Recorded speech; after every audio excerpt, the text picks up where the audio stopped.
അൽഹംദുലില്ലാഹ് സ്വലാത്തു വസ്സലാമു അലാ റസൂലില്ലാഹ് വഅലാ ആലിഹി വസഹ്ബിഹി വസല്ലമ തസ്ലീമൻ കസീറ.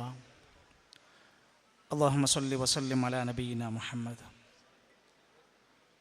ബഹുമാന്യരായ ഹജ്ജ് കമ്മിറ്റി ഭാരവാഹികളെ, ക്യാമ്പിൻ്റെ ചുമതലയുള്ള പ്രവർത്തകന്മാരെ, ഈ വർഷത്തെ ഹജ്ജിന് വേണ്ടി ഒരുങ്ങി തയ്യാറായി യാത്രയായിക്കൊണ്ടിരിക്കുന്ന പ്രിയങ്കരായ ഹാജിമാരെ, സൗദിയിൽ ദുൽഹിജ്ജ 1 ആരംഭിച്ചിരിക്കുന്ന ഒരു ഘട്ടത്തിൽ ദുൽഹിജ്ജ 8 ഹജ്ജ് ആരംഭിക്കാനിരിക്കുന്നു എന്ന നിമിഷം കൂടെ നമ്മുടെ മുമ്പിലിരിക്കുമ്പോൾ ഈ ഒരു ക്യാമ്പിൽ ഒരുമിച്ച് കൂടിയ നമ്മുടെ മനസ്സിൻ്റെ ഇഖ്ലാസ് നിറഞ്ഞ നമ്മുടെ ഹജ്ജിൻ്റെയും ഉംറയുടെയും ആ ലക്ഷ്യത്തിലേക്ക് എത്തുവാനും അത് പൂർത്തീകരിക്കുവാനും അള്ളാഹു നമുക്കെല്ലാം ആഫിയത്തും ദീർഘായുസ്സും ത്വാക്കത്തും പ്രദാനം ചെയ്യുമാറാകട്ടെ. വളരെ പ്രധാനപ്പെട്ട 3 കാര്യങ്ങൾ ചുരുക്കി പറയാൻ മാത്രമാണ് ആഗ്രഹിക്കുന്നത്. നിങ്ങളൊരു യാത്രയുടേതായ ടെൻഷനുകളിലും പലരും ഏറെക്കുറെ 90% ആളുകൾ പ്രായമായവരുമായതുകൊണ്ട് തന്നെ സുദീർഘമായ സംസാരത്തിന് പ്രസക്തിയും ഇല്ലെന്നറിഞ്ഞുകൊണ്ട് തന്നെ, ഒന്ന്, നമ്മൾ ചെയ്യുന്ന ഈ ഹജ്ജിൻ്റെയും ഉംറയുടെയും പ്രവർത്തനങ്ങളിൽ തികഞ്ഞ ഇഖ്ലാസോടുകൂടെ നമ്മളിത് പൂർത്തിയാക്കാൻ ശ്രദ്ധിക്കുക. തഖ്വയായിരിക്കണം നമ്മുടെ കൈമുതൽ. അതുകൊണ്ടാണ് ഹജ്ജും ഉംറയും പറഞ്ഞ ഘട്ടത്തിൽ അല്ലാഹു തആല പ്രത്യേകം പറഞ്ഞു, അതിന് വേറെ ഒരു ലക്ഷ്യവുമില്ല. വഅതിമ്മുൽ ഹജ്ജ വൽ ഉംറത ലില്ലാഹ്. അത് അല്ലാഹുവിന് വേണ്ടി നിങ്ങൾ ഹജ്ജും ഉംറയും പൂർത്തിയാക്കുക. ശരീരം കൊണ്ടും സമ്പത്ത് കൊണ്ടുമുള്ള വലിയൊരു ജിഹാദാണ് ഹജ്ജ്. നബി സല്ലല്ലാഹു അലൈഹി വസല്ലമയുടെ അടുത്ത് ഒരാൾ വന്ന് പറഞ്ഞു, ഞാനൊരു യാത്ര പോകാൻ നിൽക്കുകയാണ്, എനിക്ക് വേണ്ടി ഒന്ന് പ്രാർത്ഥിക്കണം പ്രവാചകരെ. ഫഖാല നബി സല്ലല്ലാഹു അലൈഹി വസല്ലം, നമ്മുടെ ഹബീബായ റസൂൽ കരീം സല്ലല്ലാഹു അലൈഹി വസല്ലമ പറഞ്ഞു, ആ വ്യക്തിക്ക് വേണ്ടി പ്രാർത്ഥിച്ചു, സവ്വദകല്ലാഹു തഖ്വ, അല്ലാഹു നിങ്ങൾക്ക് തഖ്വ വർദ്ധിപ്പിച്ചു തരട്ടെ. വഗഫറല്ലാഹു ലക, അല്ലാഹു നിനക്ക് പൊറുത്തു തരട്ടെ. വയസ്സറല്ലാഹു അംറക്, അല്ലാഹു നിന്റെ കാര്യങ്ങളൊക്കെ എളുപ്പാക്കി തരട്ടെ. ഒരു യാത്രക്ക് അതിൻ്റെതായ പ്രയാസങ്ങൾ ഉണ്ടാകും, അതിനൊക്കെ ലഘൂകരിച്ച് കിട്ടാൻ വേണ്ടി അവർക്ക് വേണ്ടി ദുആ ചെയ്യുകയാണ്. ഈ യാത്രയിൽ നമ്മുടെ കൈമുതലായി വേണ്ടത് പടച്ച റബ്ബിലുള്ള തികഞ്ഞ വിശ്വാസവും അള്ളാഹുവിന് മുഖ്ലിസായി നിഷ്കളങ്കമായി നമ്മുടെ ജീവിതം സമർപ്പിക്കാനുള്ള തീരുമാനവും, അതിനുവേണ്ടി അത് പഠിച്ച് മഖബൂലും മബ്റൂറുമായി അത് നിർവഹിക്കാൻ വേണ്ടിയുള്ള ഒരു മനസ്സന്നദ്ധതയാണ് ആദ്യമായി നമുക്ക് വേണ്ടത്. എന്ന് മാത്രവുമല്ല, ഈ കാര്യങ്ങളിലെല്ലാം നമുക്കൊരു സൗകര്യവും എളുപ്പവും കിട്ടാൻ വേണ്ടി മനസ്സറിഞ്ഞ് പടച്ച റബ്ബിനോട് നമ്മളൊക്കെ എല്ലാവരോടും പ്രാർത്ഥിക്കണം എന്ന് പറഞ്ഞവരാണ്. നമ്മളാണ് നമുക്ക് വേണ്ടി ആദ്യം പ്രാർത്ഥിക്കേണ്ടവർ. വീട്ടിൽ പടിയിറങ്ങിയപ്പോൾ ബിസ്മില്ലാഹി തവക്കൽതു അലല്ലാഹ് എന്ന് പറഞ്ഞ് ആരംഭിച്ച യാത്രയാണ്. ഇനി വാഹനത്തിൽ കയറി കഴിഞ്ഞാൽ ബിസ്മില്ലാ അല്ലാഹു അക്ബർ എന്ന് പറഞ്ഞ് സുബ്ഹാനല്ലദീ സഖറ ലനാ ഹാദാ, നമ്മൾ അല്ലാഹുവിൽ പ്രാർത്ഥിച്ച് യാത്ര ആരംഭിക്കുകയാണ്. ഒരു നാട്ടിൽ ചെന്ന് ഇറങ്ങിക്കഴിഞ്ഞാൽ അഊദു ബികലിമാത്തില്ലാഹി താമാത്തി മിൻ ശർരി മാ ഖലഖ് പ്രാർത്ഥിക്കുന്നവരാണ് നമ്മൾ. പള്ളിയിൽ പ്രവേശിക്കുമ്പോൾ അല്ലാഹുമ്മ ഫ്തഹ് ലീ അബ്വാബ റഹ്മതിക്, സകല മേഖലകളിലും പടച്ചോനോട് പ്രാർത്ഥിച്ചുകൊണ്ട് നമ്മുടെ ഓരോ കർമ്മങ്ങളും വളരെ ഇഖ്ലാസോടെ ചെയ്യാനാണ് ഇസ്ലാം നമ്മളോട് പറഞ്ഞിരിക്കുന്നത്. എന്ന് മാത്രമല്ല, നാം പ്രാർത്ഥിക്കുന്ന റബ്ബ് നമ്മുടെ പ്രാർത്ഥന കേട്ട് ഉത്തരം നൽകാൻ കഴിവുള്ള, ഇന്ന റബ്ബീ ലസമീഉദ് ദുആ, മഹാനായ ഖലീലുല്ലാഹി ഇബ്രാഹിം നബി അലൈഹിസ്സലാം പറഞ്ഞ വാക്ക്, എൻ്റെ റബ്ബിനോട് പ്രാർത്ഥിച്ചാൽ എൻ്റെ റബ്ബ് പ്രാർത്ഥന കേട്ട് ഉത്തരം നൽകുന്നവനാണ്. അല്ലാഹുവിൻ്റെ റസൂൽ സല്ലല്ലാഹു അലൈഹി വസല്ലമയോട് ഖുർആൻ പറയാണ്, നബിയെ, നിങ്ങൾ റബ്ബിനോട് പ്രാർത്ഥിക്കുന്നില്ലെങ്കിൽ എന്നെ നിങ്ങളെ പരിഗണിക്കൂല. നമ്മൾ കുറെ ചെയ്താൽ പോരാ, പ്രാർത്ഥിക്കണം. ഖുൽ മാ യഅബഉ ബികും റബ്ബി ലൗലാ ദുആഉകും, സൂറത്തുൽ ഫുർഖാനിലെ അവസാനത്തെ ആയത്ത്.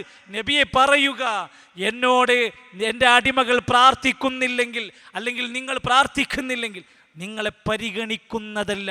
പടച്ച റബ്ബിൻ്റെ പരിഗണന ലഭിക്കാൻ നമ്മുടെ നിറഞ്ഞ പ്രാർത്ഥനകൾ ഇവിടെ നിന്ന് അങ്ങോട്ട് ആവശ്യമാണ്. എല്ലാ സമയത്തും നമുക്ക് ആവശ്യമാണ്. അത് ഏറ്റവും വലിയ ഇബാദത്താണ്. അള്ളാഹുവിൽ നമ്മൾ നൽകുന്ന അഫ്ളലുൽ ഇബാദകളിൽപ്പെട്ട ഒരു കാര്യമാണ്. അതുകൊണ്ട് ഒന്നാമത്തെ നമ്മുടെ ഇഖ്ലാസും തഖ്വയും നല്ല ദുആയോടുകൂടെ ഈ ഹജ്ജ് കർമ്മത്തിലേക്ക് പോവാൻ വേണ്ടിയുള്ള ഒരു ഒരുക്കം നമ്മുടെ ജീവിതത്തിൽ ഉണ്ടാവട്ടെ. വേണ്ടുന്ന എല്ലാ സാധനങ്ങളും ലഗേജൊക്കെ റെഡിയാക്കി, വേണ്ടുന്ന കാർഡും പ്ലാഡ്ജുകളും എല്ലാം ശരിയാക്കിയിട്ടുണ്ട്.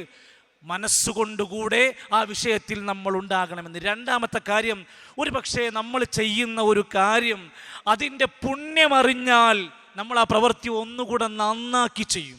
ഇപ്പം നമ്മൾ അസ്ർ നമസ്കാരം കഴിഞ്ഞു, ഒരു ജമാഅത്ത് നമസ്കാരത്തിൻ്റെ ശ്രേഷ്ഠത അറിഞ്ഞാൽ പിന്നെ ഒറ്റയ്ക്ക് നമസ്കരിക്കാൻ നമ്മൾ പോവില്ല. 27 ഇരട്ടി കൂലിയാണ് ഒരു ജമാഅത്ത് നമസ്കാരത്തിന്. ഒന്നെടുത്താൽ 27 ഇരട്ടി കൂലി. നമ്മൾ കടയിൽ നിന്ന് ബൈ 1 get 1 മേടിച്ചു കൂട്ടുന്നവരെ, ഒന്നെടുത്ത ഒന്ന് ഫ്രീ. അള്ളാഹുവിൻ്റെ റസൂൽ സല്ലല്ലാഹു അലൈഹി വസല്ലം പറഞ്ഞത് 27 ഇരട്ടി കൂലി. അപ്പോൾ ഒരു കാര്യം ചെയ്യുമ്പോൾ ആ കാര്യത്തിൻ്റെ പ്രതിഫലം കൂടെ നമ്മൾ അറിഞ്ഞാൽ, മഹത്വം അറിഞ്ഞാൽ, നമുക്ക് ഒന്നുകൂടെ നന്നായി അത് ആത്മാർത്ഥമായി ചെയ്യാൻ സാധിക്കും. റസൂൽ സല്ലല്ലാഹു അലൈഹി വസല്ലമൻ്റെ അടുത്ത് ചില സഹാബിമാരൊക്കെ വന്നു. അവർക്ക് ഇതുപോലെ ഹജ്ജുമായി ബന്ധപ്പെട്ട ഒരുപാട് കാര്യങ്ങൾ അറിയാൻ താല്പര്യം ഉണ്ടായിരുന്നു. അവർ പ്രവാചകൻ്റെ അടുത്ത് വന്നിട്ട് ഇങ്ങനെ സംശയങ്ങൾ ചോദിക്കാൻ വേണ്ടി, നബിയെ ഞങ്ങൾ ഇങ്ങനെ ചെയ്താൽ എന്തായിരിക്കും ഞങ്ങളെ പ്രതിഫലം എന്നൊക്കെ അറിയാൻ വേണ്ടി വരികയാണ്. ആ സമയത്ത് നബി സല്ലല്ലാഹു അലൈഹി വസല്ലമ അവരോട് സംസാരിക്കുന്നുണ്ട്. നിങ്ങളുടെ സംശയം ഞാൻ ദൂരീകരിച്ചു തരാം. നിങ്ങൾ ബൈത്തുൽ ഹറാമിൽ പോയി അവിടേക്ക് നിങ്ങൾ ലക്ഷ്യമാക്കി വീട്ടിൽ നിന്ന് യാത്ര ആരംഭിച്ചാൽ വലാ തർഫഉഹു, നിങ്ങളുടെ പദവി ഉയർത്താതിരിക്കൂല. ഇല്ലാ കതബല്ലാഹു ലക ബിഹസന, നീ എടുത്തു വെക്കുന്ന ഓരോ കാൽപാദത്തിനും നിനക്ക് കൂലിയുണ്ട്, നന്മയുണ്ട്. വമഹാ അൻക ഖതിയ, നീ അവിടേക്കുള്ള നിന്റെ യാത്രയിലെ ഓരോ കാൽപാദങ്ങൾക്കും പാപം പൊറുക്കപ്പെടുന്നുണ്ട്. വഅമ്മാ റകഅതാക ബഅദ തവാഫ്, ഒരു തവാഫ് 7 ശൗത്ത് പൂർത്തിയാക്കിയാൽ പിന്നെ മഖാം ഇബ്രാഹിമിന്റെ പിന്നിൽ പോയി 2 റക്അത്ത് നമസ്കരിച്ച 2 റക്അത്ത് കഇതഖി റഖബത്തിൻ മിൻ ബനി ഇസ്മായിൽ, ബനു ഇസ്മായിൽ എന്ന ഇസ്മായിൽ സന്താന പരമ്പരയിൽപ്പെട്ട ഒരു അടിമയെ മോചിപ്പിച്ച കൂലിണ്ട്. ഒരു കാര്യം ചെയ്യുന്നതിൻ്റെ ഒരു ചടങ്ങല്ല എന്ന് സൂചിപ്പിക്കുകയാണ്. ഓരോന്നിനും അതിൻ്റെ മഹത്വമുണ്ട്. സഫാ മർവന്റെ ഇടയിൽ 7 തവണ സഅയ് അങ്ങ് പൂർത്തിയാക്കിയാൽ നബി തങ്ങൾ വന്ന സഹാബിമാർക്ക് പറഞ്ഞു കൊടുക്കുകയാണ് 70 അടിമകളെ മോചിപ്പിച്ച കൂലിണ്ട്.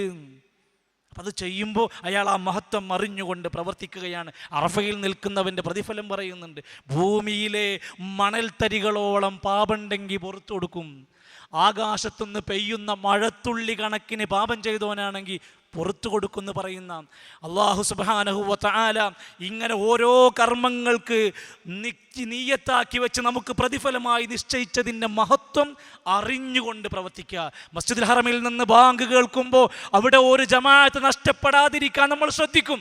എപ്പോൾ 1,00,000 റക്അത്തിന്റെ പ്രതിഫലമുണ്ടെന്ന് മനസ്സിൽ ഉറപ്പിച്ച് അതിൻ്റെ പ്രതിഫലം പ്രതീക്ഷിക്കാൻ കഴിഞ്ഞാൽ നമ്മൾ അവിടേക്ക് എത്തിപ്പെടും. അങ്ങനെ ഓരോന്നിനും അതിൻ്റേതായ പ്രതിഫലങ്ങളുണ്ട്. ആ പ്രതിഫലങ്ങളും മഹത്വങ്ങളും മനസ്സിലാക്കി കഴിഞ്ഞാൽ എത്രയേറെ വലിയ ലാഭമാണ് നമുക്ക് കൊയ്തെടുക്കാൻ പറ്റുന്നത്. ഒരു സലാം പോലും ചെറുതയല്ല.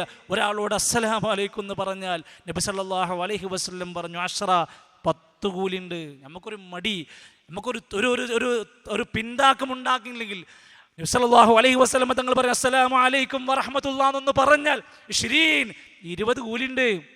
അസ്സലാമു അലൈക്കും വറഹ്മത്തുള്ളാഹി വബറകാത്തു പറഞ്ഞാൽ 30 കൂലിണ്ട്. നമുക്ക് എന്തുകൊണ്ട് ഇങ്ങനെ എന്ത് കാര്യത്തിനും, ഒരു മജ്ലിസ് ഇൽമിൻ്റെ ഒരു മജ്ലിസിന്, ഒരു ദിക്റിന്, ഒരു സ്വലാത്തിന് എത്ര മഹത്വമാണ് ഇസ്ലാം പഠിപ്പിച്ചിരിക്കുന്നത്. ആ നിലക്ക് ഇസ്ലാം പഠിപ്പിച്ച ആരാധനകളെ അതിൻ്റെ പ്രതിഫലം പ്രതീക്ഷിച്ച് പുണ്യം മനസ്സിലാക്കി പ്രവർത്തിപ്പിക്കാൻ, അത് പാലിക്കാൻ, പ്രചരിപ്പിക്കാൻ നമുക്ക് സാധ്യമാകട്ടെ എന്നാണ് രണ്ടാമത് പറയാനുള്ളത്. ഞാൻ അവസാനിപ്പിക്കുമ്പോൾ മൂന്നാമത് എനിക്ക് സൂചിപ്പിക്കാനുള്ളത്, നമ്മൾ ഹജ്ജിനാണ് പുറപ്പെടുന്നത്. ഹജ്ജ് കഴിഞ്ഞ് തിരിച്ചു മടങ്ങി വരുമ്പോൾ നമ്മളൊരു പുതിയ മനുഷ്യനാവണം. അതാണ് ഏറ്റവും വലിയ പണി.